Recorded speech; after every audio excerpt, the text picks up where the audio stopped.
I wanted to be a multimillionaire. I want to be the judge of how successful or unsuccessful I'm going to be. Take control of your life. I mean, the hustle was still in me.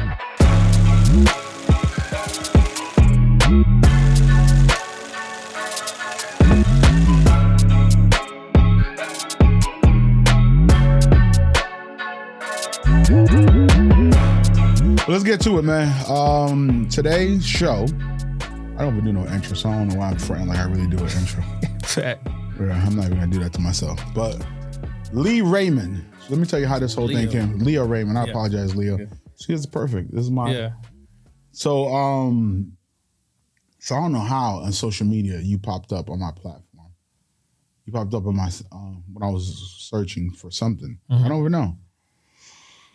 Then you were speaking about business systems and things that, this brother sound like a young dude from what it looks like, talking his talk. And I was like, Raymond, he got to be Haitian. Yeah, for sure. I already knew that. When I saw Raymond, I was like, yeah, he's Haitian.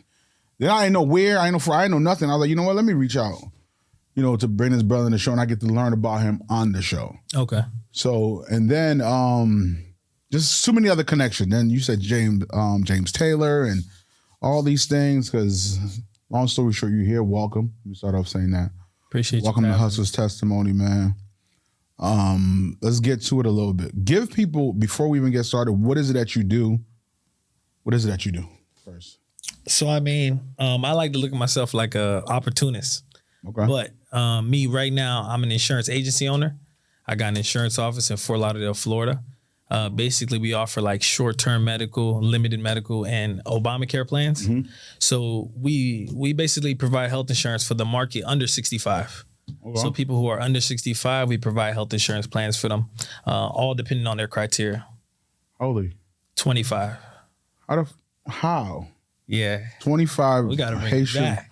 Yeah, that's why I want to ask how you are, so I go back a little bit. Yeah. A lot of it, actually. 25-year-old Haitian young man from Pompano? I'm from Florida. Sunrise, South Florida. Yeah. How did you get to this point? What was that early start? Born and raised in Sunrise? Born and raised Sunrise, Florida. Parents from Haiti? Haiti. You're Haitian still. Because I know somebody in this office that actually talk about their parents are Haitian. I never really heard her say that she was Haitian. That's another story.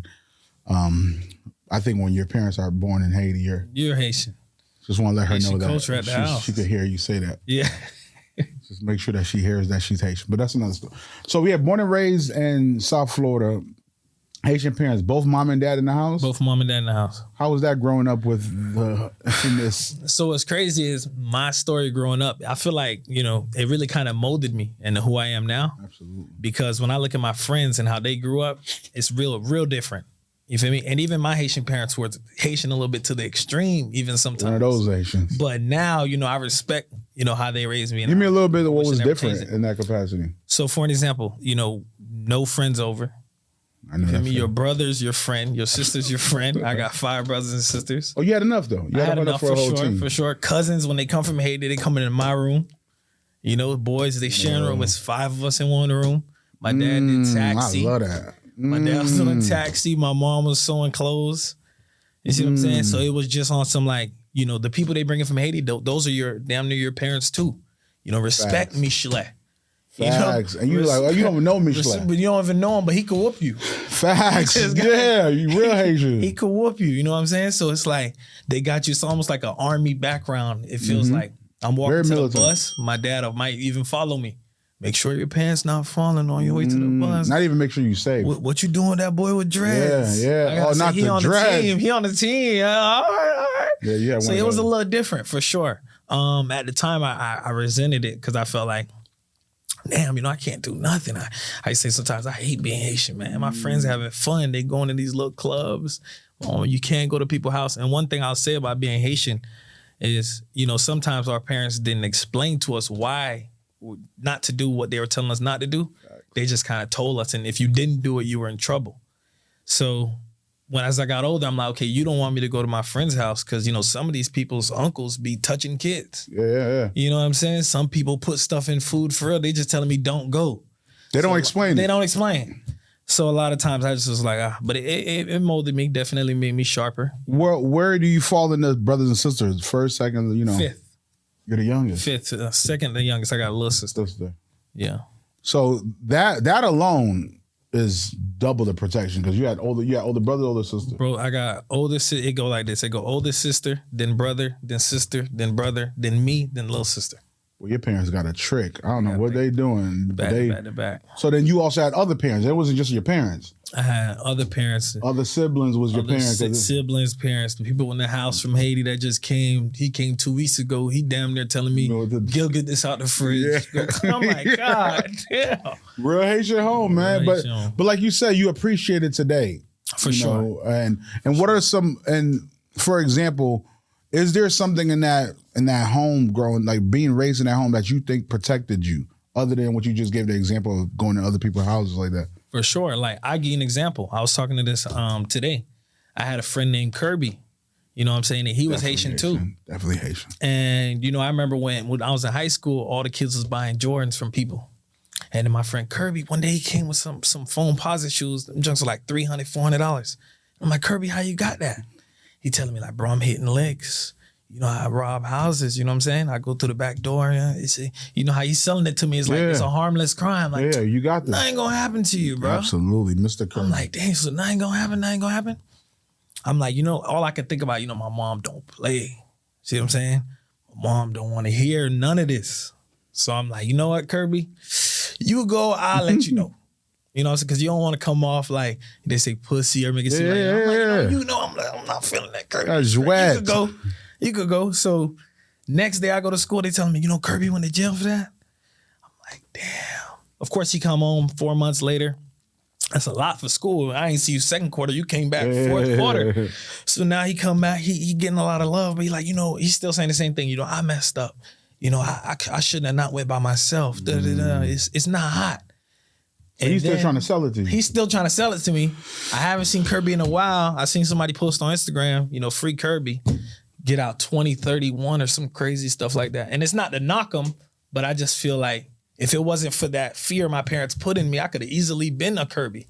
Yeah. You know what I'm saying? So I seen something that said there's no such thing as bad kids, as bad parents. And that resonated with me well. That's a real thing. And for me, I have similar experience. My first friend died when he was in 7th grade. I was in 8th grade. Yeah. And I know my cousin was supposed to go with him that week, and he got shot trying to rob a store. So it was just like, but because of our Haitian parents and the death that we thought, we rather probably get shot in the leg before we go back home. For sure. For that problem. So it's like I learned to appreciate that discipline, that they're basically overprotecting us, but there's no such thing, honestly. You tend to appreciate that. But growing up with your siblings, man, how was that growing up in that house, of a very disciplined house, but how was it with your siblings? We were tight. It made us tight since we weren't really allowed to have friends like that. Me and my middle brother, Patrick, we got real tight. It's to the point where if I'm buying food, if my dad buying me food, I'm like, you got to bring something for Patrick. You know what I'm saying? We'll split it. We got 3 burgers, one for me, one for you, split. Right, so it made us real tight, which was dope. And then I got into sports because I wanted to hoop. So I convinced my dad to get me a basketball hoop at the house because he was like, you can't go to the park with these kids. I'm like, so get me a hoop. So that was next. My mom's like, all right, get him a hoop then to keep him out of trouble. So I just went to hooping at the house every day, playing basketball, playing against my brothers when they got time. Play me again. I know you better than me last time, but check it up this time. I've been practicing. Competitive. So it was cool. It did that for me. Then did any of them go to school or anything like that inspire you to do more or anything like that? The thing about me what was crazy is like I always felt like I always knew school was good, but I always felt like I don't want to just be going to school to go to school. Where'd you get that from? So it's crazy. I used to watch when I was little, I don't know what put this business mind in me. I used to watch The Apprentice with Donald Trump. Okay. When I was little, it used to just be on. So I used to be like, I like how he just fired people. I like how this guy's a boss. You got excited about him till you're fired. Yeah, it was pretty cool. So when I used to always ask questions like, my first time going to church, I asked the pastor, how you get paid? They're like, oh, The Haitians, oh, you can't Oh ask my him God, that. you just said.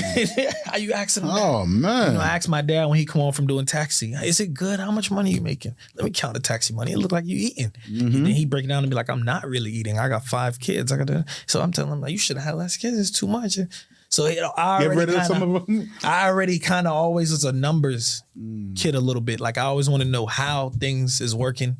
You know, why, you know, my sister always telling me, I don't have money. I don't have gas. Well, how much Macy's paying you? Why you stay? When they gonna raise it? Are they gonna raise it? You know what I'm saying? I was always that kind of kid. So when I went to school and I used to hear teachers saying the same thing, like, you know, we're broke. We're not really making money. My basketball coach telling me I'm not eating. So I'm like, how you teaching me? You not eating? Who's eating? It's a real question. Yeah, that's what I'm like. How you gonna? You know? They're like, no, we're doing all right. I'm like, all right. I like Rolex. I like, You know, I like the finer nice thing. cars. So I'm like, I always felt like, you know, you can't be telling me good of it. The stuff you're telling me is good, of course, but I'm like, at the end of the day, you know, you're not eating. So where did you saw more of though? Like where did you, like you wanting more because you saw their struggle. Yeah. Did you see more from somewhere else? So actually my dad was doing taxi, right? So I watched his come up. So he was doing taxi.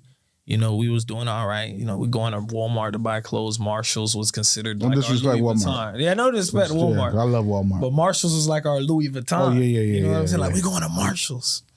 So I watched my dad start a tax office. And when he started his tax business, I seen, you know, next year school shopping, we going to Sawgrass now. We going to different stores. I'm like, okay, so I see what business do. And then I remember one time he told me, like, in the 3 months of taxes, I could make more than what I make in 7 months doing taxi. So I'm like, and then one time I told myself, I'm like, Dad, how much you make? I think he told me like 80K. And this was like 2008, so it was a lot.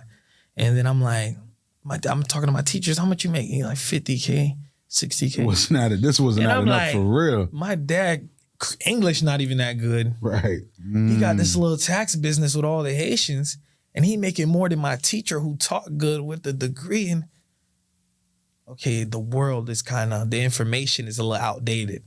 That's how I kind of felt. Like they're not teaching me what I need to know. So I was like, I should start going on YouTube. I went on YouTube, like how to become a millionaire. Then I see Donald Trump, Robert Kiyosaki talking. You need to buy real estate. You need to do this. They asking them, do you think college is necessary? They're saying things like, no. I'm bringing it back to school. Look, teacher, look, this is what they say. What are they telling me? She like, oh, listen to that. And then I'm like, look, you Trump rich, you not rich. You know, big difference. You know what I'm saying? Men lie, women lie, numbers don't. That's the type of stuff I start looking at. So when I actually got to the point where I graduated school, I was like, you know, I want to do business. And then I'm like, bro, but I don't have no money. You know what I'm saying? I don't have no money. So I started kind of working at Publix, you know, doing these jobs. I worked at McDonald's, you know, Aeropostale, Little Caesars. Where I was going through it. Grinding. I was grinding. And then, you know, I met my boy Victor. His brother had an insurance office. And then he kind of told me, like, you know, I always seen he had nice stuff. He had a nice car. He told me, like, listen, insurance is not a job. It's a career. But if you serious about it, you know, meet me by my office at 9 a.m., dress sharp, don't be late. I'm like, man, I'm there 8:42. I'm ready. I'm dressed sharp. Jerry, what's going on? I'm serious. He like, all right, man, I like that. You know, we're going to pay you $400 a week. At the time, I'm like, that's enough. Because I already doing Little Caesars and all these other iron jobs. I don't care. I want to get what you got. So he tell me, you know, go sit in that corner, make some calls. I'm just learning the business. And that's why I tell people too, you come into a situation trying to just be the boss right away. I'm ready to be a worker too. You know, I'm ready to strap my boots and learn the system. I'm ready to work for free, to be honest. Put in the work. If I want to learn the podcast game and I don't know it, I'm ready to come in here and work for free. Coming from 6 figures, and I'm ready to lace up my boots and just watch how you operate. Where do you get that from though? From playing sports. You know, that attention to detail. You know, I didn't make the middle school basketball team. That's how I met, you know, James Taylor. I didn't make that team. But when I didn't make the team, I told the coach, Coach Gray, I said, Coach, can I still come to practice? He said, yeah, you can still come to practice. So I'm not even getting into scrimmages. I'm just doing drills and I'm watching. Why is this player better than me? Okay, I need to get in shape. I lost some weight the next year. Okay, I can't get taller. But I could try to eat a little healthier maybe. Maybe work on my handles, work on my pump fake. So that I was always ready to be a student of the game. You see what I'm saying? Looking for little advantages. I see he don't want to come to practice. I'm going to come to practice every day. I'm going to do the things that they're not doing. So I always was somebody that's trying to pay attention to details and find things that's working and then add a little sauce to it. Let me put my little ragu on it and see where we can take it. But the crazy thing is, are you learning this based on the infrastructure in your family's house and your family home first, from like new people coming in and humbling yourself down, the discipline? Are you getting that from that, or just the urge of wanting more? What I got from them, because my mom was like the opposite of my dad too. So sometimes she would be the one telling me like, you need to stay at Publix and, outwardly safe. You know what I'm saying? But my dad, he'll agree with her. But when I talk to him privately, go get it. I'm telling him, you ain't really play it safe.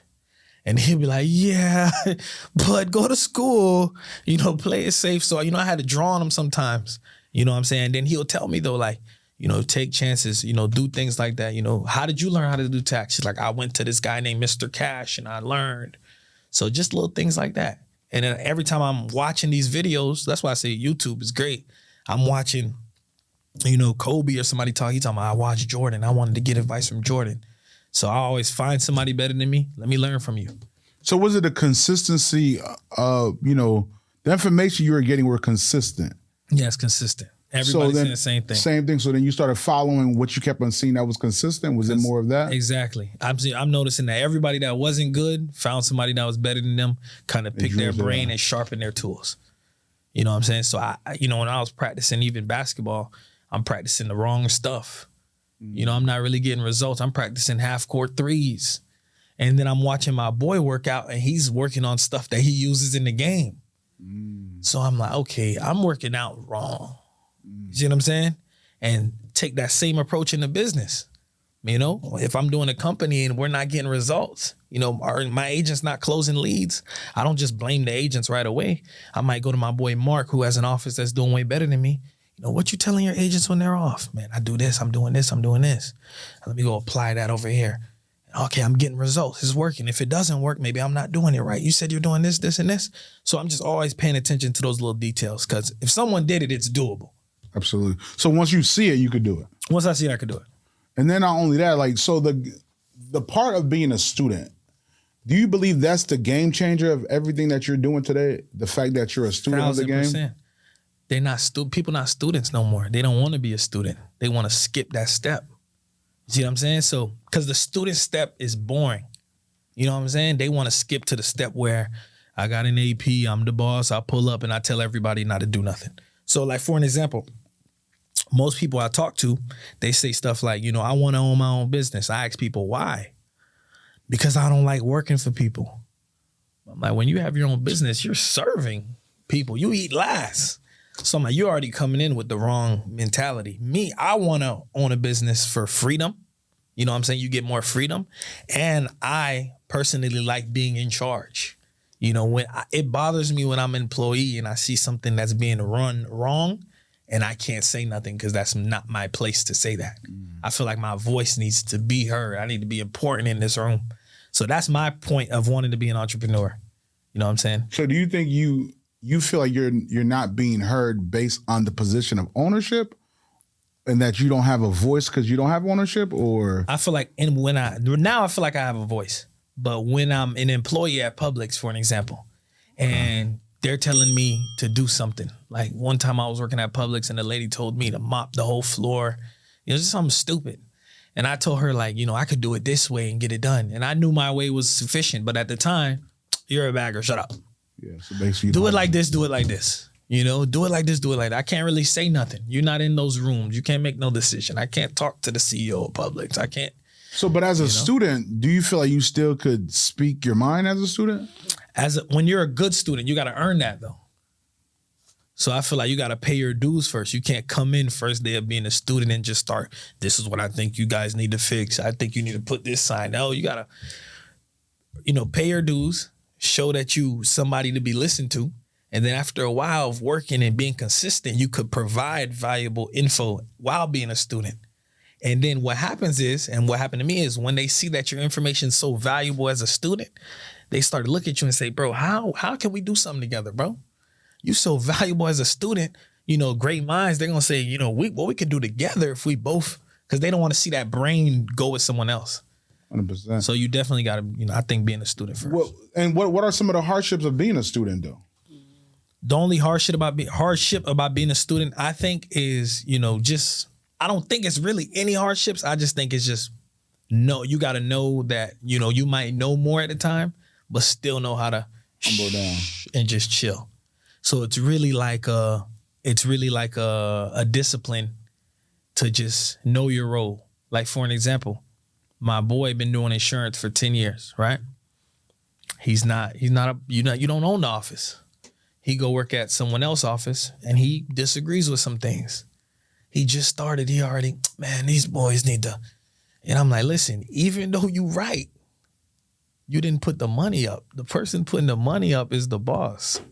You got to respect that man's office. You know what I'm saying? It's a different way to go about it though, but you can't be on some shit where you trying to call the shots and, you know, he feel like, oh, you know, if I write a certain amount of deals, I should be able to leave early. And bro, you not the boss, bro. But he breaking the principle of the whole thing anyways. Before exactly. You just, that doesn't really mean anything, you know, when you're able to do that. But now growing up, and I definitely, first of all, I want to acknowledge, I definitely hear what you're saying. Yeah. And I respect the student aspect. So I used to always tell people, man, I still to this day. Yeah. So there's Mr. Miyagi and there's Danielson. Yeah. It's so important for that student to really, really pay attention. And it's so important for Mr. Miyagi to really give value, because when he was teaching about the wax on, wax off, that whole thing, that saved Danielson's life at the end. When he was able to block the kick and do all these things. So, but the principle, what I'm talking about is a student that's able to follow direction and a coach that's able to give direction. When all that flows together, it creates a great ecosystem. Exactly. But the balance of both is so important. But once again, there's a little, I don't see that many people that want to be students anymore. And that is the missing art of entrepreneurship. For sure. Like, for example, to this day, I have mentors and I'm a student in so many other rooms. When I walk in, the way they talk to me and treat me, I'd be like thinking like, man, I don't think my father even talked to me this way. But I can humble myself down. I also understand the sport of mentorship and the hazing part of it, because I played sports. So I don't care whatever you in, and they could be the most humble, soft-spoken, you're going to get hazed in that process also. For sure. And the ones that could actually take it, because you want to know how far somebody will, before they quit. There's a breaking point. And the average mentor or coach want to understand your breaking point. Yeah. You know, that's what push you. They want to push you to see, you know, if you have a breaking point. You know, sure. I don't know how to quit, so I've never met a breaking point on something being coached or mentored by someone. And I think for me, that also gave me a lot of opportunities in that process of doing that. So anybody watching this right now, I think the reason I went and talk a little bit more about this, so they understand there's going to be a hazing point on it. There's going to be a humbling side to it. Patience, all these things that you have to go into really being a student. And like I said, that's a missing art in the entrepreneurial process. For sure. So once you got into the, hustling and doing all the different jobs, and you met the gentleman that the insurance company, Jerry. Yeah. So the excitement that you got with Jerry was what he had. You like 1 + 1 = 2, and Jerry looked like he got some money. So that was very clear. What was it like the first couple of weeks working with Jerry? So it was humbling again, because you coming in. So the thing with that was, I felt like when I graduated high school, I was here. I was coming to school fresh. I was the man. Leo, everybody got me. Oh, you fresh, bro. You lit. Right. See what I'm saying? And then, I got to Publix. I got a little respect at Publix. And then you kind of feel like you're starting over again. I'm the young guy, 18, in the corner, don't really know. It's a little fast paced. But, I just, again, humble myself, learn from the people around me. I got good, right? I wasn't the best, but I got decent. And then at the same time, learning the business, because one thing I noticed and one thing I learned, and no disrespect to Jerry, but when you don't know, people will take advantage of you. You see what I'm saying? Certain people. It's not what you're worth, it's what you can negotiate. Certain people. 100%. See what I'm saying? And business is all about margins. See what I'm saying? 100%. If somebody feels like you okay with $12, they'll give you $12. Facts. Even if you could be worth 20, I feel like you're okay with 12.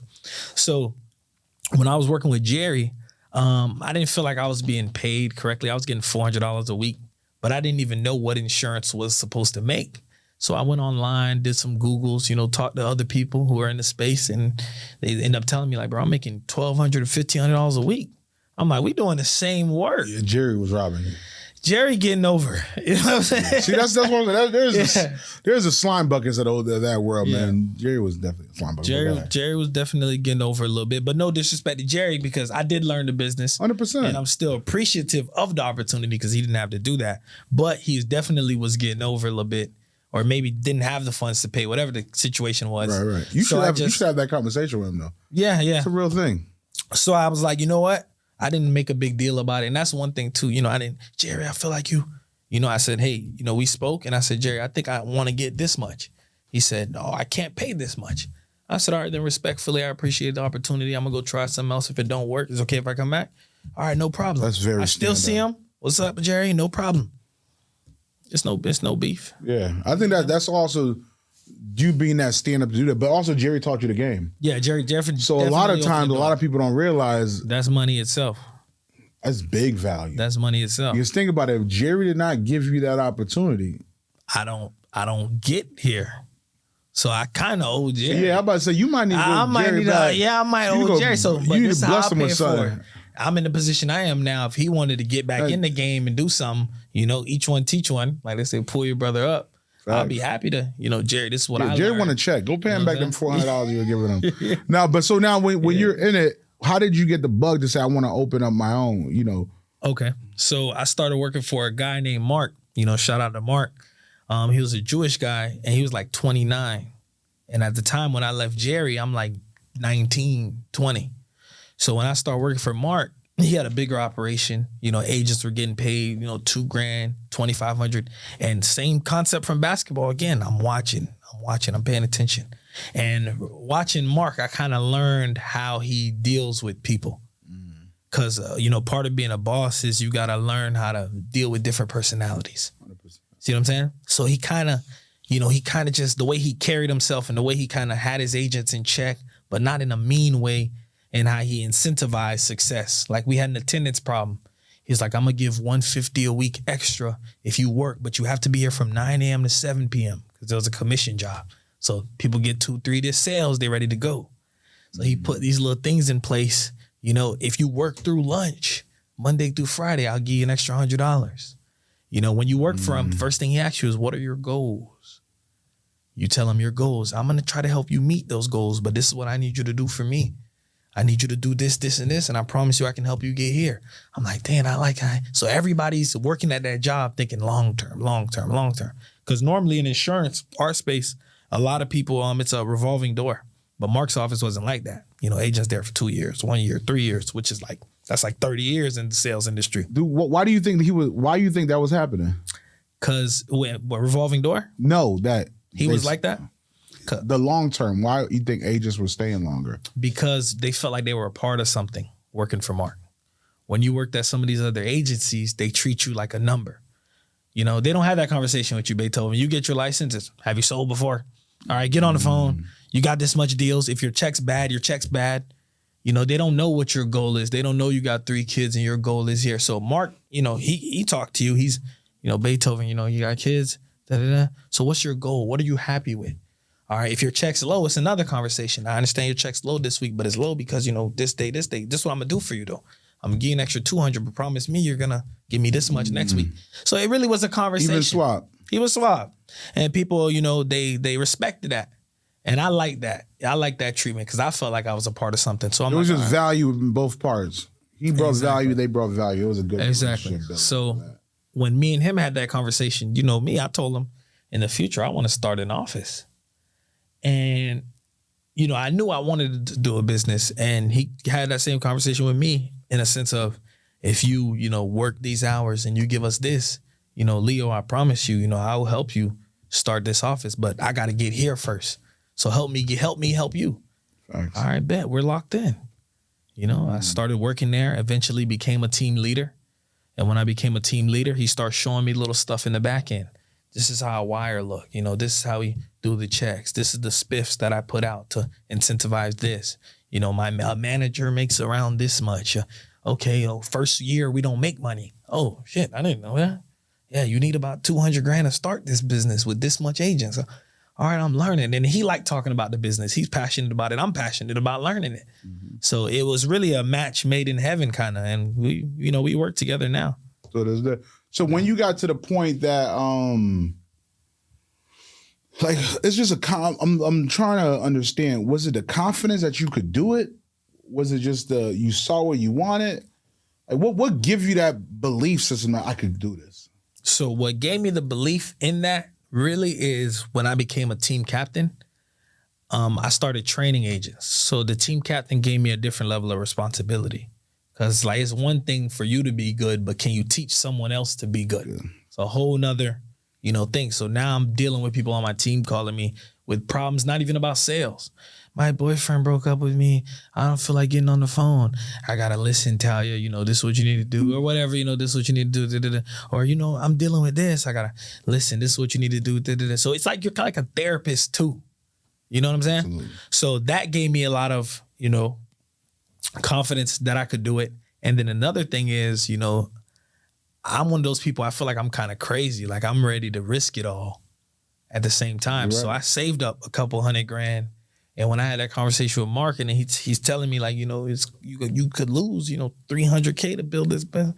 I'm like, bro, let's do it, bro. I don't have attachments to the money. I'm not attached to it. It's just the money don't make me.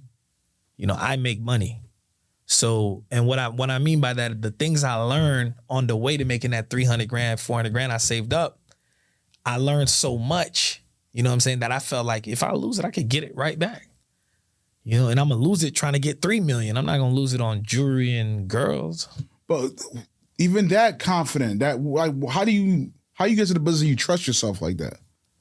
You trust yourself, I think, from a lot of research, first of all. A lot of research, asking people. And then one thing I noticed is I'm like, some of the people, I'm seeing some people with offices that I just don't think that smart.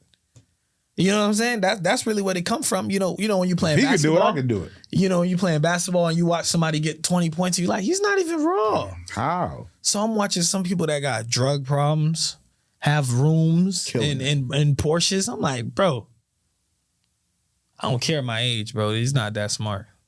I got him. He just got a little system and he got an investor. I'm going to get my bread up. I'm going to try that shit. And don't get me wrong, it's still scary. First day we opened up, when I bought laptops in the leasing space and I'm $30,000 in and not $1 came in. Woo, baby. I know. And then your girl called you talking about how was work? Yeah. It was good. Yeah, and we ain't make nothing. So that was a little scary.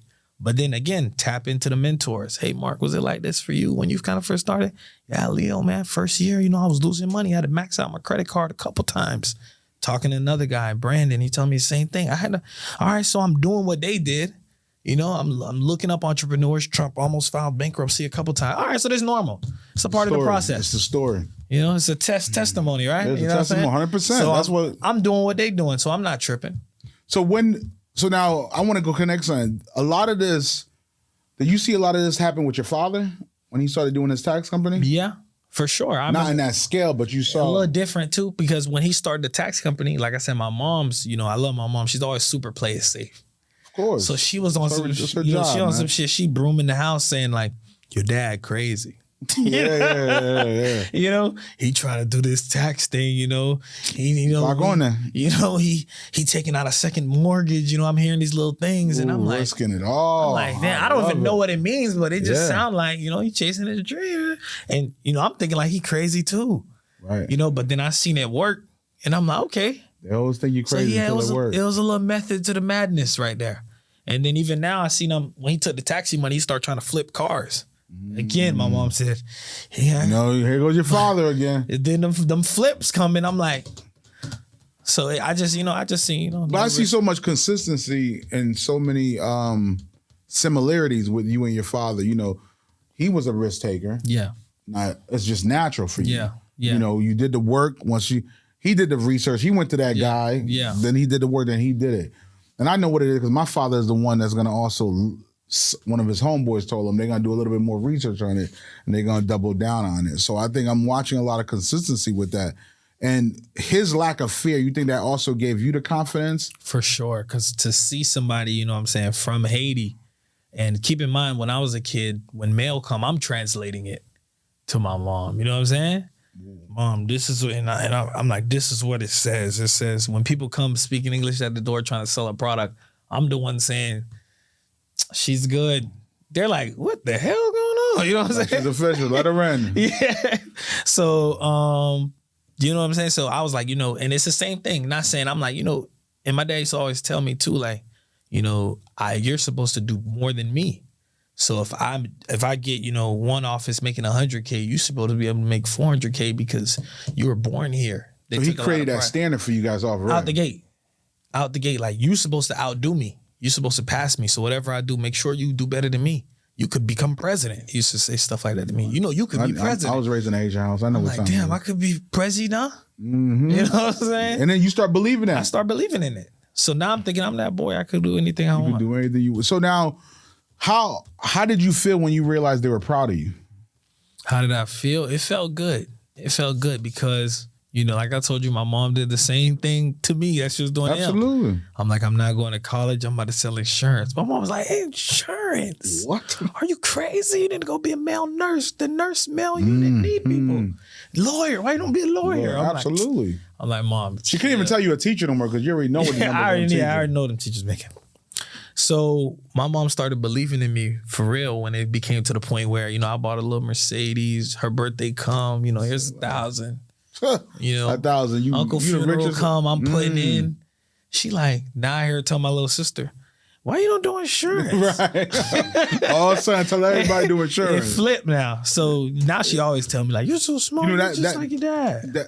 What a coincidence. That means, and I think it's not just Haitians overall. I think just the immigrant culture, the family that came from whatever country they're into. The moment your parents are proud of you, you feel like for sure you accomplished something different, and they start believing in you. But they're also going to be in them pockets. Yeah. That's without a doubt, man. What do your siblings feel about all the things that you're doing now? They feel good about it. I personally think sometimes, they don't. Sometimes they might not feel like they could ask me for help.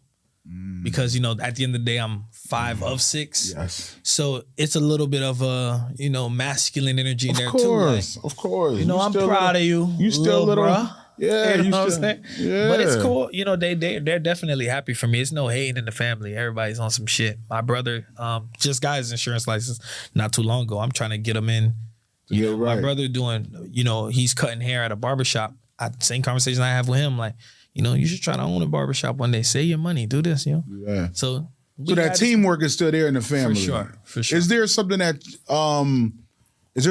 else you want to do other than insurance? Yeah. Like I said, I'm an opportunist. Okay. You know what I'm saying? I remember my homeboy came. 1 second, please. Sorry to cut you off. So it's so important for people to understand because the opportunist brand is such a negative, like when people think of connotation of being an opportunist, I think it's so important to hear you say that you're an opportunist. You're ready to receive the proper opportunity. For sure.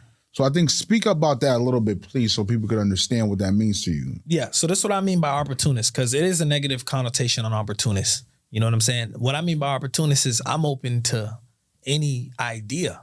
You see what I'm saying? So I could be in the insurance space and then somebody, I realize that one company's charging me too much for leads and we figuring out how to get our own leads now.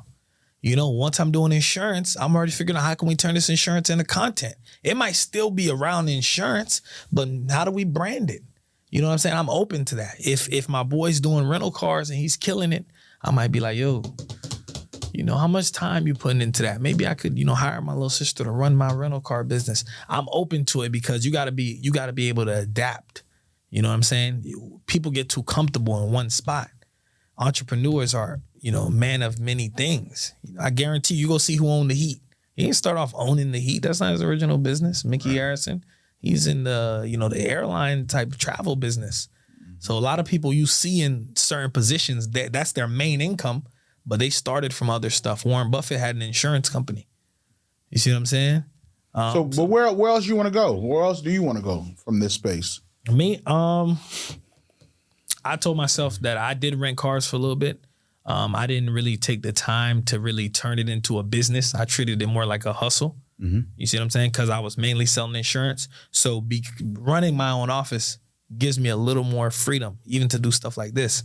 So now once I start, really making the money I want to make from my insurance office and saving it up, we looking for the next play. I'm going to get some exotic cars. Uncut exotic rentals. We opening that back up. See what I'm saying? I want to drop an ebook, get into the podcast game, whatever it is. I'm open to it and I'm ready to be a student again. And all those things will also you're able to leverage it under whatever platforms you're in. Exactly. You create a podcast, you're able to do so many other things with it, man. And what are a couple of tools that you use that really affect your business? A couple of tools I use that really affect my business. I would say really just, the things I learned from being an agent. Like my ability to sell is really good. And how you got to that point? From just really learning from the agents around me. Every time I met a top agent at an office, how did you sell that client right there? That client was acting like an asshole. Bro, what I did was, I used my tonality. I'm listening to videos. You see what I'm saying?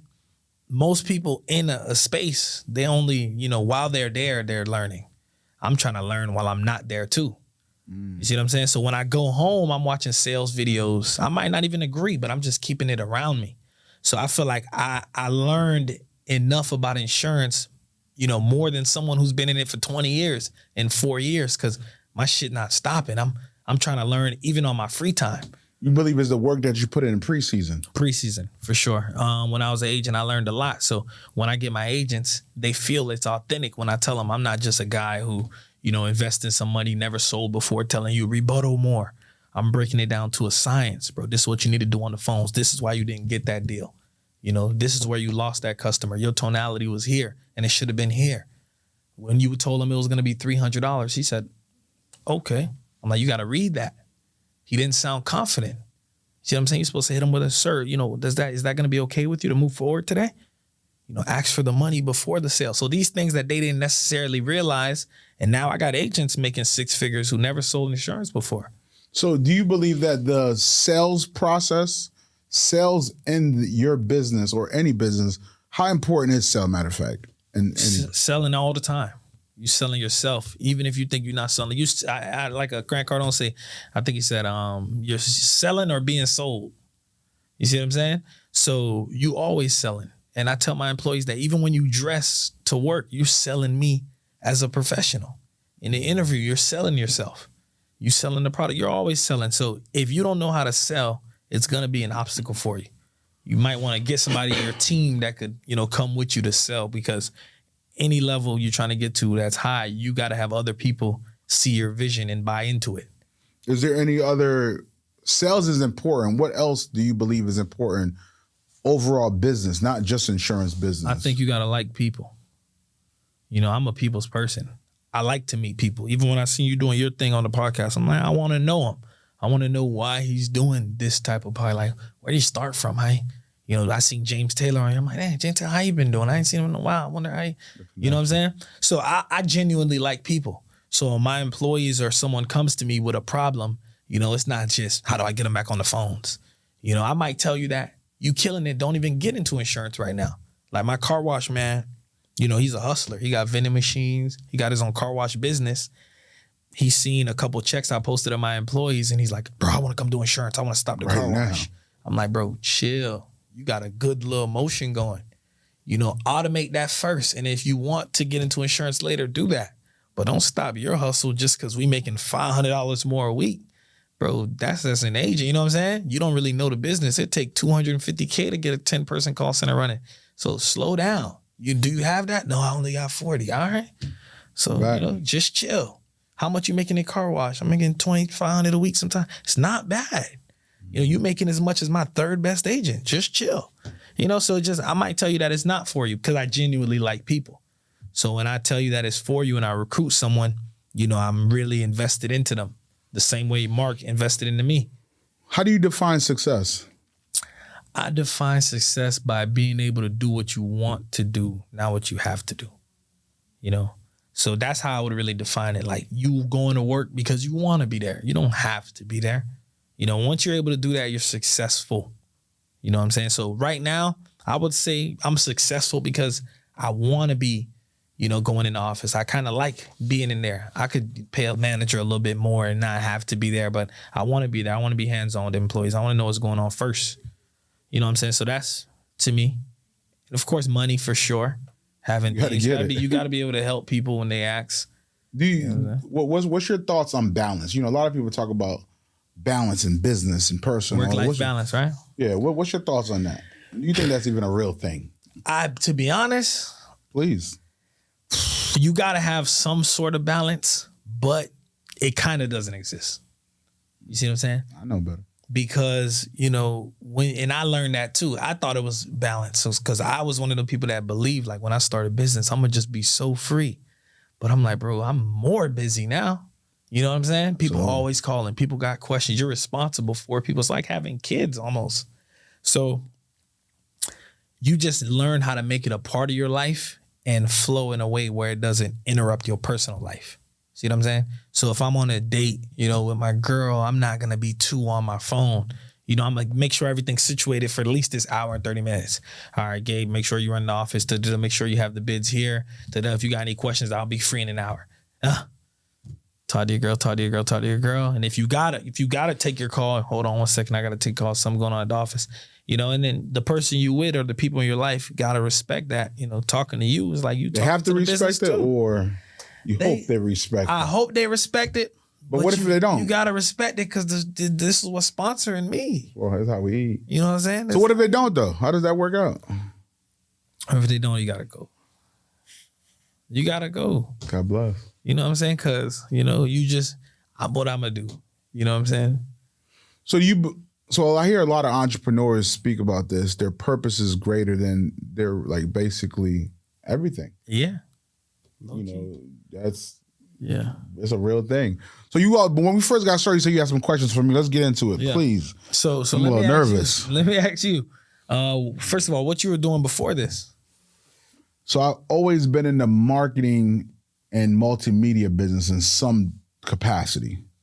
So I first started off, of course, left outside world and went into the promotional world. Yeah. Doing concerts, clubs. I've owned restaurants. I've owned lounges. I've owned magazines. But I've always kept a full service marketing agency. I've been in the business for almost 2 decades. Of just like marketing from. So you was marketing kind of before social media, low key. 100%. Gotcha. You know, I was doing a lot of guerrilla marketing. So I used to do marketing for the Marley family. We used to promote their concerts, my own concerts, you know, liquor brands. You know, we've been in this guerrilla marketing, you know, getting attention, like selling visibility. I've been in that. Gotcha. Basically all my life. Now, this is my question to you, right? Because you talked to me about sales. Mm-hmm. I personally feel like, you know, when you're selling marketing, it's one of the hardest things to sell because you're selling somebody kind of like, pay me and I'm going to help you grow. Yeah. Well, not right? To that. Okay. So I kind of break it down a little differently. Okay. Where I am today, I don't sell anyone value. Yeah. I'm going to break it down to you and tell you this is what visibility look like. You want this. This is why I believe this medicine is good. Take it or leave it. I'm not in the business, you know, I'm not selling like, you know, a lot of people sell hope. Yeah. I'm giving you the pure 1 + 1 = 2. You want to do it or you don't. Gotcha. This is what you get when you do this. This is what you get if you do that. This is what you get if you do nothing. Do you do that now because you got to the point where you want to be financially, or were you always just like that from the get-go? I always had great relationships that helped sales for me.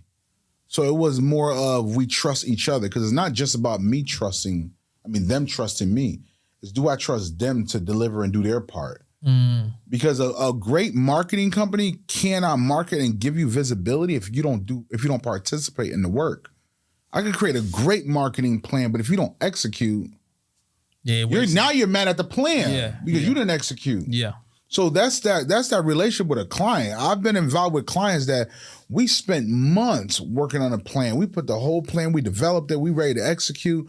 and they only execute part of the thing, and now they're mad they don't got the results. Gotcha. So you can't blame me for that. So it's so important to create the proper plan, the proper development strategy. And have them understand the plan. Then once you execute, there's the results. Yeah. So what I'm learning now with clients, I'm communicating with you every week. So you didn't send out that post. You didn't do this. You didn't do that. Because the science of marketing has been super consistent. The science of visibility. We understand what content does. We understand like companies like Earn Your Leisure, all these brands. The more consistent they were, the more authentic the more visibility they get, the more everything skyrocket. Yeah. I know what I do with more visibility. Like I know what time it is. Like business is really 1 + 1 = 2. What happened is from the fear, the trauma, 9 times out of 10 clients, when you had a bad issue with a marketing firm back in the days that just gave you this product, you still didn't execute, but you're not blaming yourself for none of it. Yeah. It's easier for you to just to blame them. I like that. It's a lot easier. Like, yo, man, they gave me this plan, it didn't work. Well, you did it for 2 weeks. The man told you to do it for 6. Yeah. So then once you do it 6 and this worked, this didn't work, let's go back and reevaluate. You shouldn't hire a marketing company and not give them at least 6 months to a year to actually develop, plan, execute, and show you the result and go back and rinse and repeat. Because different things work for different people. Yeah. And it's not just one thing. A lot of people believe that you're able to just do social media, but you forgot the streets. Yeah. People still outside. Your mom's not on social media, like even though now Haitian moms are on TikTok heavy now, but she's not doing the same thing. So you still need to go meet her at the bus. You still need you cannot forget guerrilla marketing. Like one of our clients is iHeartRadio. We service iHeart. We still in the streets for them. Yeah. So people forget you got major big brands that still like iHeart that's still hitting the streets. Some people get some money and feel like they're too big to hit the streets. They forget. And I think you can't, like, I'm not a big fan of mailers, but you can't forget mailers. Yeah. There's so many things, but I understand though the most important piece is visibility. I have new strategies you could do now to gain more visibility. I know how to make social media activate in a different capacity where you can probably spend more money here. There's different strategies, but all those different aspects are still important. So 9 times out of 10, the person don't hire someone to provide full marketing services. You want me to send people to your website, but your website is trash. Yeah. So I sent them there, but when they're there, there's no conversion. So now did I do it wrong? Yeah. Or we didn't look at the full capacity? So when you get into a marketing situation where you're about to market, let's just say like a restaurant or clothing brand, you got to do like a rebrand almost sometimes. 100%. Because the 9 times out of 10, the brand's inconsistent. Because they hire this guy from Fiverr. They hire this guy because their cousin sent them. This guy is doing this. This person don't have no video. The lower thirds in this color, the colors, it's so inconsistent. What we do in a full service, and in this full service agency is we start creating consistency in the brand. Yeah. What does the brand story look like? What does the colors look like? What's the color palette in this brand? When they use this logo over here, do they use it over here? Do they use this sign? Like Fendi, is it the full word Fendi or is it just the F over here? There's so many different things that the brand story is not just the color and the logo. It's what's the story? The average person's not thinking about telling their story. Like I'm not a person, I want to sell your product like this. I want to sell your story. Yeah. You'll 10X in your business by telling your story. Because people feel like they're a part of the brand? Yes, they are though. Yeah. They're watching. The more if they find a 25-year-old guy is doing this, he's doing that, he's showing success, not only you telling your story, but you're telling your customer story. Yeah. Like these are people I service. This family that just came from Haiti, had no insurance. I gave them da-da-da-da-da-da. Now that family from Haiti that just did the same story, yo. He's our solution. Because you want social media just looking at other people's story. Yeah. But the average person not thinking of marketing like that. They just want to get views. Views is part of it. When you connect the brand identity, the brand story, the consistency of is all these things come together. But once again, 9 times out of 10, the average person is only doing one part. Yeah. They're not doing it in full capacity. So how I got the posting part. Just doing a posting, but what are you actually posting? Yeah. And then also a lot of things in marketing is not the elevator route, it's the steps. The average person don't have the budget. They don't have the time, the consistency. They don't even have the want. Everybody would like to be successful, but very few people want to be successful. That one is where you really got to put in that time. That's where equity, the investment. You know, like you said, you open up that office, spend 30 grand on things and nothing happens. Nothing. What are you going to do now? You can't reverse. Yeah, you're already in. You're already in. So, but the average person, one time I said they're going to quit. It gets hard. Man, the best thing about entrepreneurship and business, I always tell people, is that it gets hard. And every time you beat that next punch in the face, you get back up, you're going to get better. You're going to get stronger. I get better every year. I've been punched in the face a whole lot. I feel that. But I love this shit. I feel that. Like I couldn't even, and it's not even about work. Like I've been offered jobs to work for 240 grand for companies with all these other benefits. Like I love that. I think it sounds great for someone, but my purpose is bigger than that job. Like it's so much more for me than like, cause I know the impact that I'm doing with this business. I know what I'm building in the back end. I know my story. I know where I want to end up at this time. I know who I want to be around me. And I trust the people around me and they trust me. So that ecosystem works well together.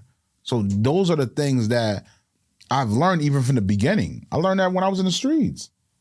Like I'm as strong as my weakest person. So I'll sit with you every morning. We got to figure out how you're going to bust this play better. Yeah. Why are you tripping over here? Why are you doing this? Why are you doing that?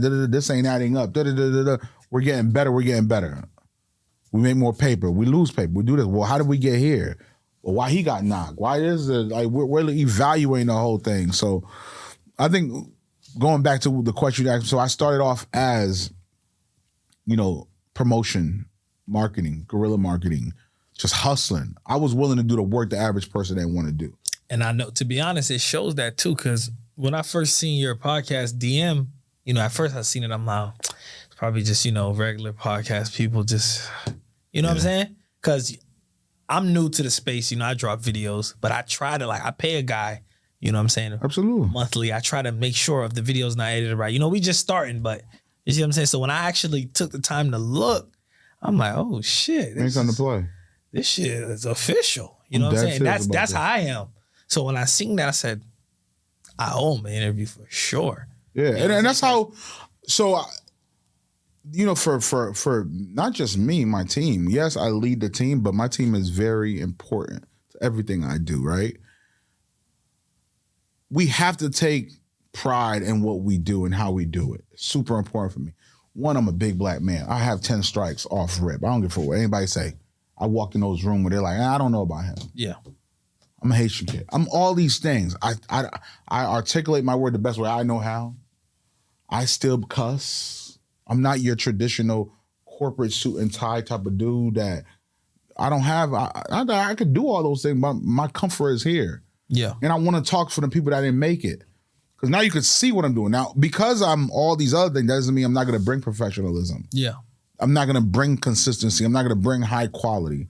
I already know that's super important for me to do. So I bring those things first. That's what you're going to see first. And I don't mind doing the work still. I love what I do. Yeah. So it's not really work. Like it's really, like I'd be confused sometimes. Like I really get paid to hang out. So let me ask you though, it's a lot of young homies I know who feel like, I hear you, Beethoven, bro. You and Leo talking about doing the work, but you know, I could scam and try to make.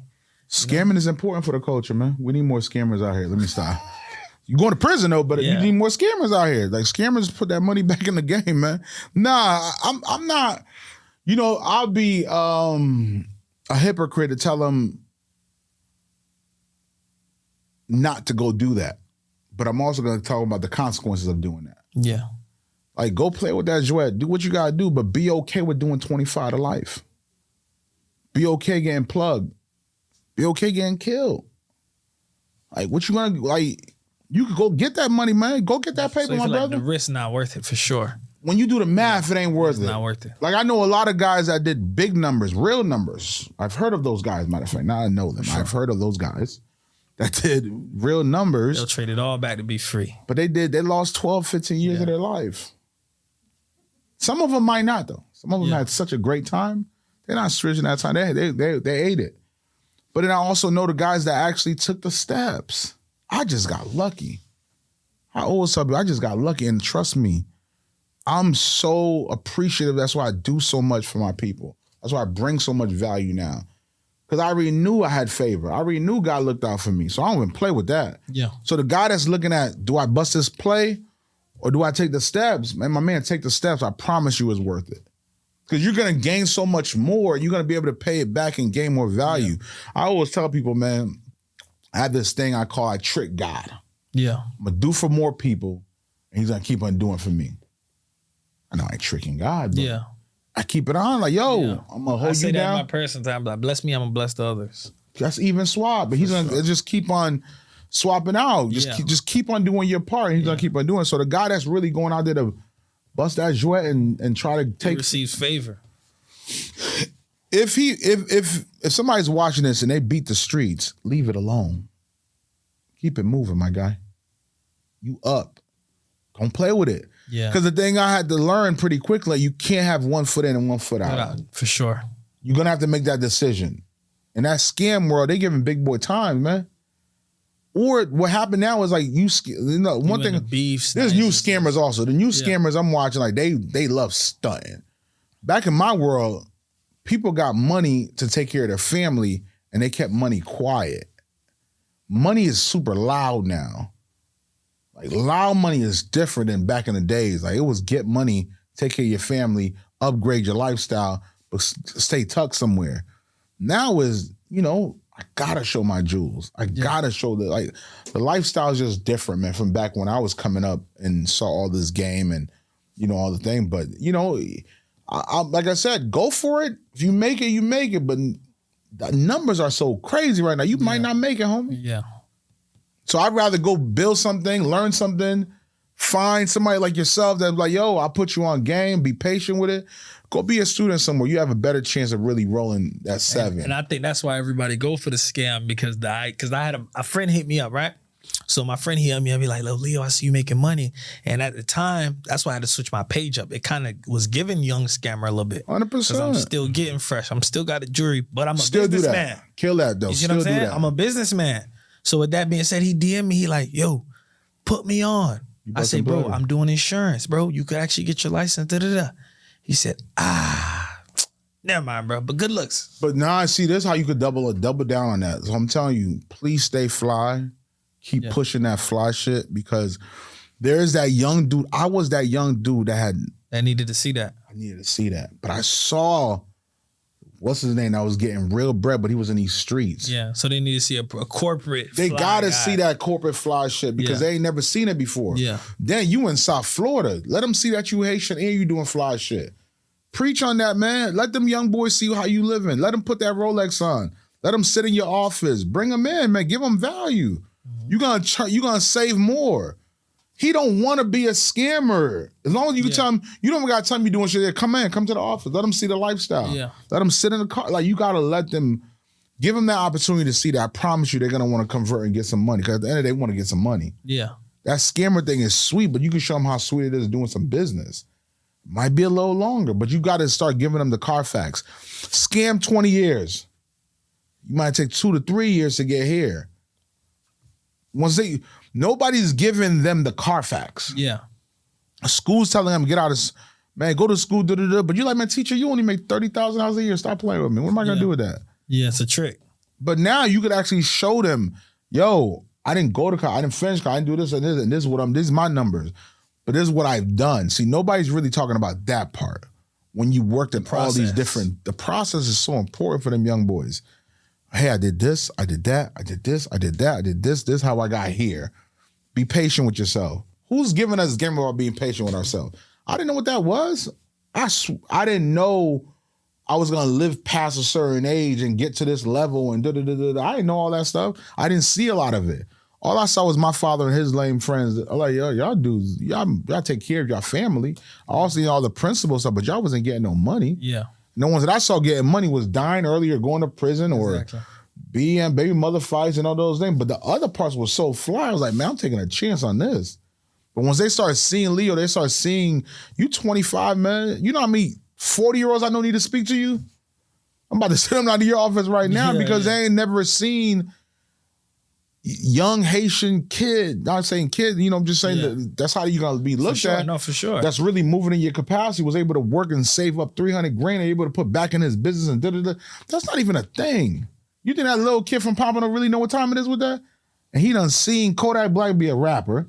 He done seen this dude become an NFL player. And he done seen this hot boy that been down here with this dunk. And Cutlass and not for sure. But now imagine he see you pull up in your Cutlass. He's like, ain't no way you did this shit off of working and building a business. He never even saw that option. Yeah. So that's what I'm saying, man. Keep doing what you do. And that is one of my goals too. I do want to show that, you don't have to be a corny businessman. No, get to it. You could be fly in corporate. You could wear the suit on Monday and then booby trap Sunday. Yeah. You know what I'm saying? Absolutely. For sure. So I do want to show that because I do want to show them that. So when you ask about that, that's why I really feel, man. Like, I believe that young dude that's trying to figure out if you want to, my man, go for it. But here's the time that you get with it. Yeah. I'm not going to tell you not to do it because especially when you want some food, when you starving, that dude's liable to do a lot of things while you starving. And I'm going to tell him this is what your time is. I'll be lying if I tell him don't go play. But just know what time it is, my G. That's all it is. But here's this route also. I'm also willing to give him another option. Yeah. Like, I think young dudes coming up right now, learn how to be a graphic designer, learn how to be a web designer, learn about ChatGPT. Yeah. Learn about the game, learn about the market, that how it's shifting consistently. It's growing all the time. Learn about what's coming up. And I promise you be in the proper position. You that 18, 16-year-old that's sitting home right now and your mom's on your neck every day, man, learn the game. Learn what the other people are talking about. Learn about this whole Web3. Like, there's so many new information about, like, the what's that shit called? The metaverse is gonna be so crazy. There's a reason that these social media platforms are moving. Like, why is content so important? Why, like, there's so much new information out there. If you 16, 17, and you learn about the digital space, because people are actually designing homes in the digital space. Yeah. You could design your whole world in the digital space and invite people to hang out in your house in a digital space and charge them to go into your house. No, it's definitely changing. So imagine if you're young and you learn that game, man. You know, sky's the limit, man. What else? Got one more so I could... So, I mean, besides that, there are certain things that you invested in, like you invested in real estate, stocks. I've done a lot of that, and I've took a lot of L's on that, and I also got I've been in some dark times with it, so I've done that. But everything I'm invested in right now is multimedia. It's content. It's studios. I'm opening up another studio, and my goal every 6 months is really to open up a studio. Next for me is Miami, Fort Lauderdale. Fort Lauderdale, for sure. And just keep on growing. Yeah. So, yes, I've done a lot of real estate. Yes, I've done restaurants. Put a lot of money in space. It's very tough, but it's like no point almost, I'm hearing. Nah, it's definitely, I mean, they tell you that to really scare you away, but it's worth it because when you start doing the numbers. I've also been in the lounge space and the bar space. Yeah. You feel like that's better than restaurants, lounge and bar? Very similar. A lot of stealing. Be prepared to lose 10, 15% off rip. Just from stealing? 100%. What you mean by stealing? Bartenders, okay. Yeah, they're definitely one for you, two for me. Okay. All day. Like, it's not even a thing. It's not happening if you want. You definitely getting a lot of jouet, a lot of plays in that space. Crazy. So yes, I've invested in all type of stuff. I've invested in real estate. I've invested in the club space, the food space, the concert space. My mentors in the past couple of years told me stay in the marketing and multimedia space and spend enough time here that you don't just, because I have fear of missing out. I have fear of, like, I just got to put money in somewhere. I grew up in a home where, like, I can't even blame my home. I grew up in a lifestyle where it's like, I saw it fast. I double down. I lose it today. I get it back tomorrow. All that, the noise. So I was one of those dudes that if I have 50 to 100 grand put up, I'm crazy. Why is this here? I got to put it in something. So by the time I put 100, I'm not 400,000 in. And I could have saved that. I could have put that money up somewhere else. But it was always like, spend. I got to put it in, come out. Now I'm learning how to sit still. I feel like you're the opposite of everybody else because everybody be scared to invest. You was ready to. Oh, man. What I gotta win, not what I gotta lose. Yeah. Scared? I'm a poor Haitian kid from nothing. Yeah. Bitch, I'm up. Yeah. I get what you're saying. That's for sure. Like, you tell them, oh, I just lose money. I could bring it back. Money comes back. Man, that shit, I'm a walking money. Like, money comes to me. I'm not worried about no money. Man, I spent $400 here in the restaurant. We damn near $600,000-700,000 in this. I don't give a fuck about that money. You feel like you $600,000-700,000 in the content? 100 for the past 2-3 years we've been building this? Oh yeah. 600-700? Easy. In this? You gotta look at it. You thinking of this. There's staff. There's what it just costs us to manage. There's equipment. There's sustaining the company. There's growing the company. There's investing. There's travel. Yeah, for sure. Like, you know, man, that's why I see a lot of people start a podcast. They die. Yeah, in that process. and for sure. So even when people tell me now the podcast space is saturated, I'm like, with inflated podcasts. Because it costs. Yeah, for to sure. play. We don't only have this. We have also at one time had 6 shows going at one time. And we still have to service clients. Like, So you feel like you still losing money with this, or you feel like you got to the point where it can at least pay for itself? It's not that I'm losing. It's about I'm making an investment into this. Yeah. Like I'm in the investment space still with this. All right. So another thing with us, we have the business infrastructure of planning and developing and executing a podcast. What this show is just a product of how we do things. This is not the business, even though this is a business also. We have this as a whole brand, as a whole company that we earn off of merch, things like that. That's why we build this. But the podcast service business, Podcast Space Plus, is a full service podcast production company.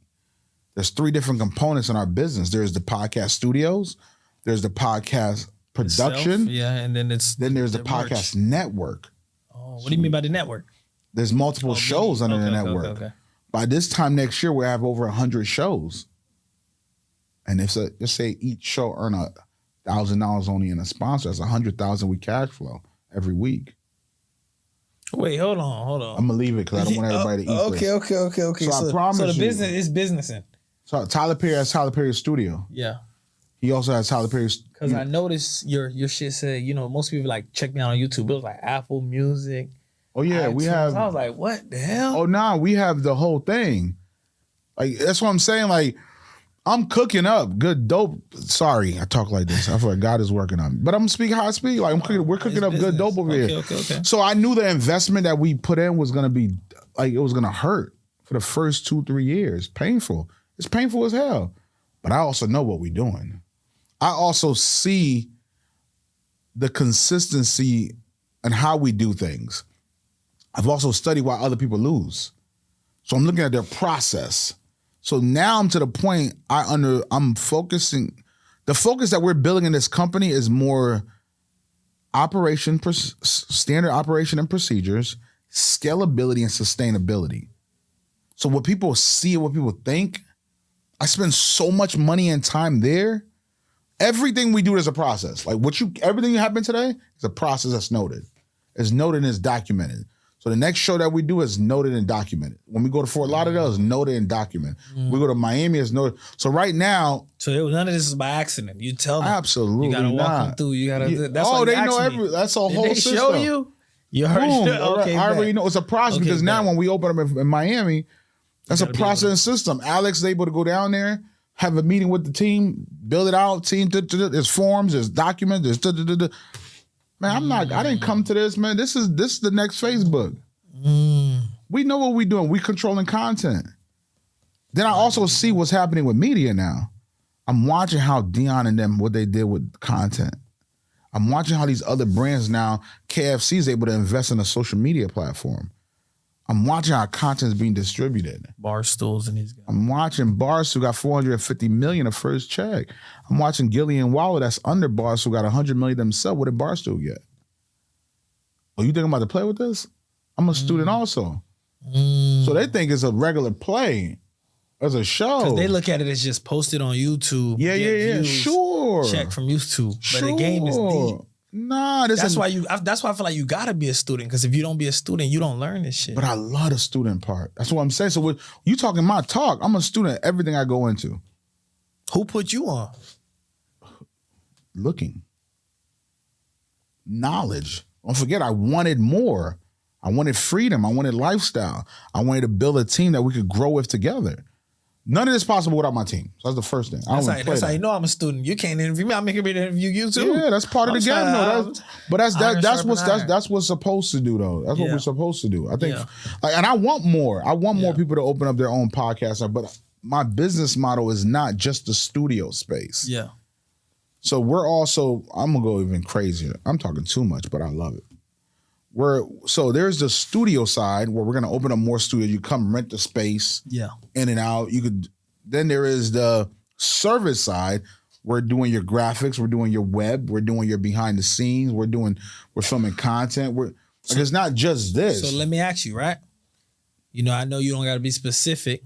I'm open. But someone who's coming into you, they're like, yo, Beethoven, I got this podcast. Somebody like $1 million worth of game before there was $1 million worth of game. Mm-hmm. How much would you charge somebody like them to run their platform? It all depends. First thing I'll tell them, this is a hobby or is this a business? It's a business. You're going to have to put at least $75K for 2 seasons. Easy. And that's little. It's a business, right? So you're looking at $75K. You're not looking at the same way you put $300,000 in this, you're able to do $3 million. Yeah. This is the same thing. If we're talking about, you have over 15 to 20 different ways to monetize on a platform. Imagine on your show, you're giving game about tax. Yeah. I mean, insurance, right? Yeah. And you're able to teach and create an ebook you could sell. Your show grow because you're teaching about finances, you're teaching about entrepreneurship, you're leveraging, you do your own event. What's the difference between you and your leisure? Now you're able to build that platform. Now insurance companies want to sell ads on your platform. You sell ads for $1,500. You do 3 ad reads on there. Let's make an easy number, 1,000. That's 3,000 every show. You do 3 shows. You do 4 shows every week. That's 3. That's 12. That's 12. So how many weeks before you get back to your 75? Name what? Sure. That's just that though. We didn't talk about the ebooks you sold. Yeah. We didn't talk about the events that you do. So that's 75. That's let me add the biggest part. The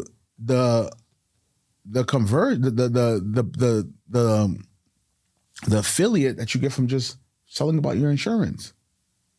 How many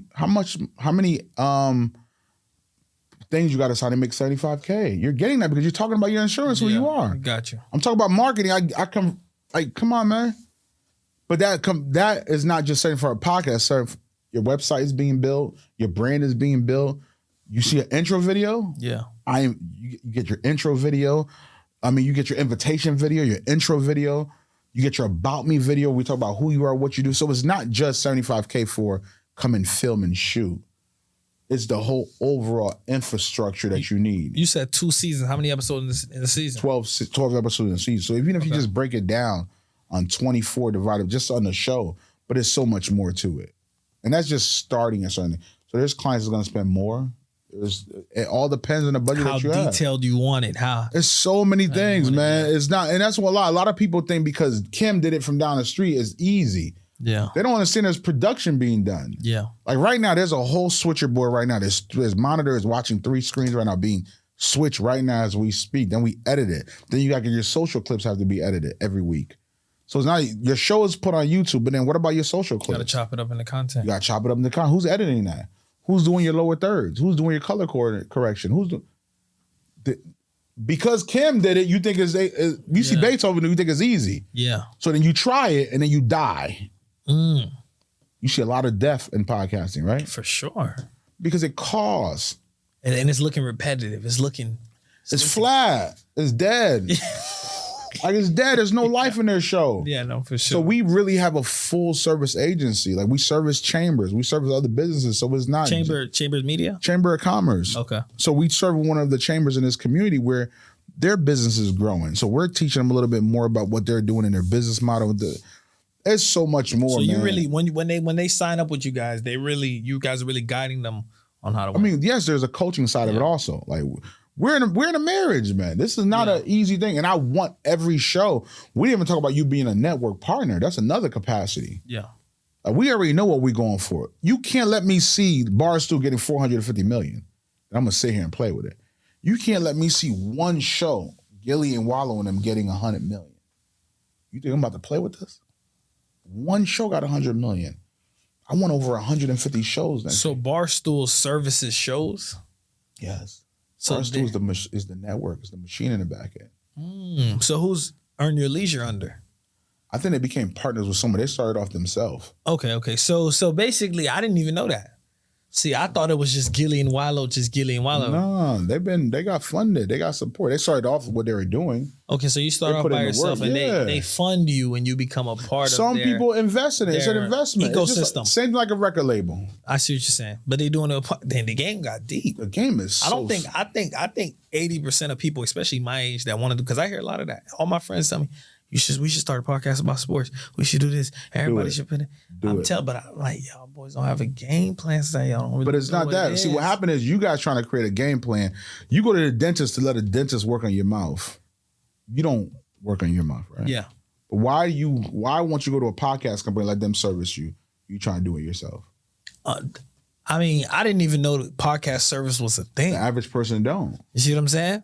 Yeah, so that's why. they was on some shit where it's like, just pull our phones out. And Yeah. Watch how fast your show I'm like, that's not gonna keep an audience. And if you hire a production company just to come fill your show, you can't afford that, man. Them big boys, like we've learned, we spend so much money on just different cameras, different lighting, different mics, different things, just to learn the game. My first year investing in this was just all pain to learn. You know how many lights I went through? You know how many uplights that went bad on me? You know how many times I switched this, switch that, switch this, switch that, mic stand. This table was custom built. Matt, one of our team members, you know how many times he burned his hand trying to build this system right here? Like, you know what I mean? Yo, dog, this ain't easy, man. How many employees do you guys have now? 7. So that's 7, a full 9. team. That's a full team. Yeah. But that's just the beginning.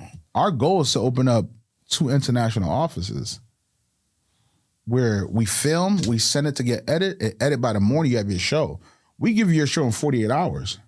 Who's doing that? Those are systems that we built. Oh, no, that's lit. You guys can't even get caught. You guys about to take over. I noticed that. Oh, do you think I noticed that. Listen, all the investment, because not just my money investment, my team, a lot of sweat equity we put into this. Like, they really believe in this process. We really putting in real work around here, right?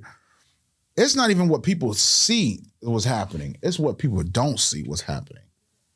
I'm so serious about these 3 different business models under one that is crazy. The network side alone is worth $500 million or better. The service side alone is a $100 million business. The space side alone, and they all have scalable and sustainable processes. I don't care about what's happening now. I care about once we activate correctly. I was going to go to a whole investment group and I don't want to play with that. I know what we put in already. Oh, no. I'm not going to give you nothing now. I know what we about to do. So people have tried to come to you already? Absolutely. You know, people coming with that. Because the thing is, I'm not looking just for a financial partner. I'm looking for someone like another thing I thought about doing, opening up offices in other markets and let people invest, and they got to be involved. Yeah.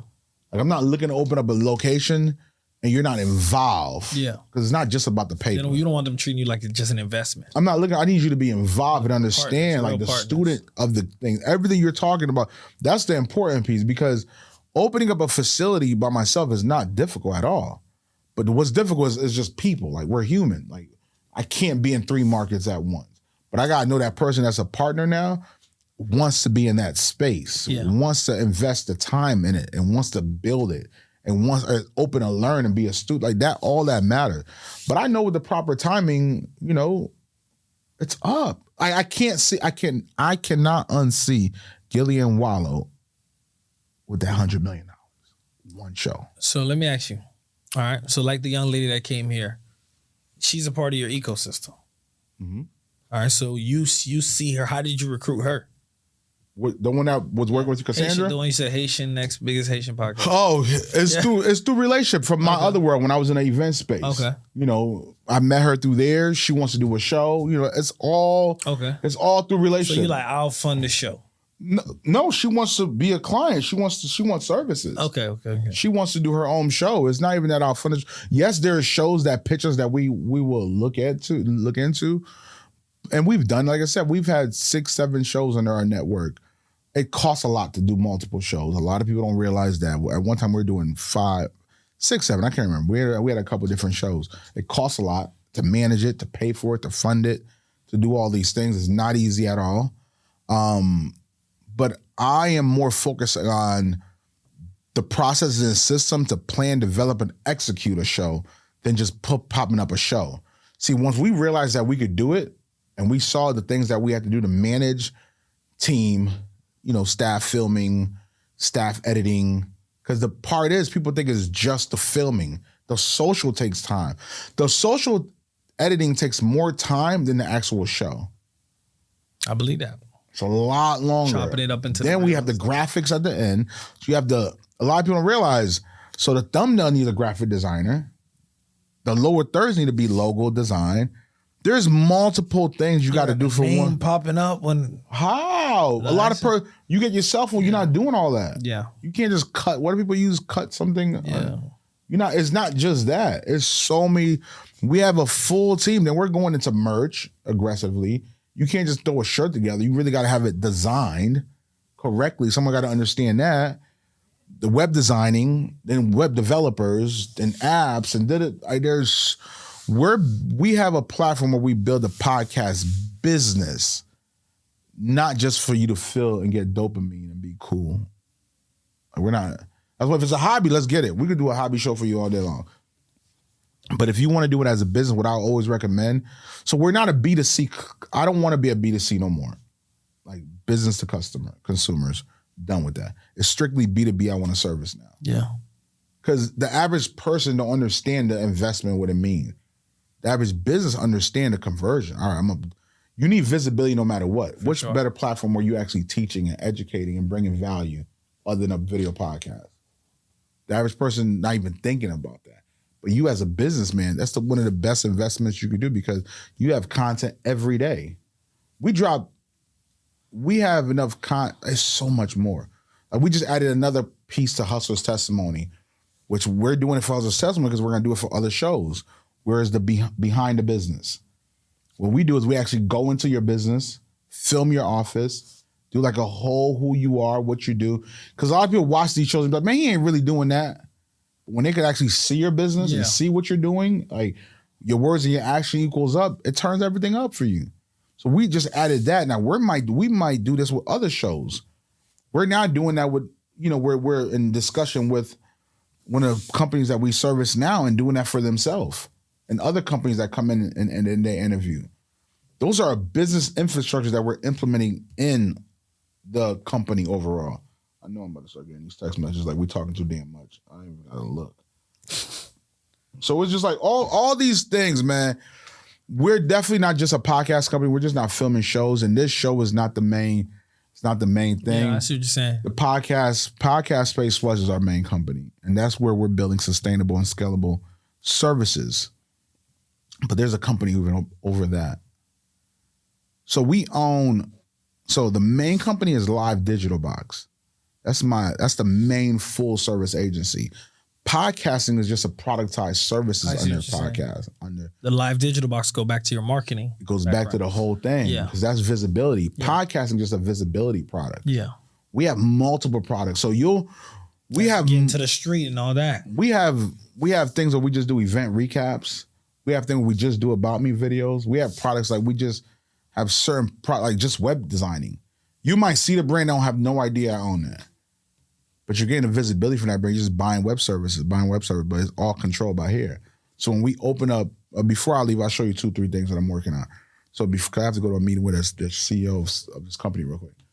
I'm going to show you where we're opening up in this building, where we're opening up other offices just to add this, add that. It's just the beginning, man. We're cooking good, man. Anything else, my brother? Give your info. I got to wrap it up. We're going to talk after this, too. Give my info? Please, so people can know how to connect with you. Look at the camera? Whatever you want. You can look in the sky if you want, but look in the camera. My Instagram is BenjiBlue_. I got a YouTube channel, BenjiBlue_. That's it. You can follow me. Check me out. More content coming. Say less, my brother. God bless. Good night. Appreciate you.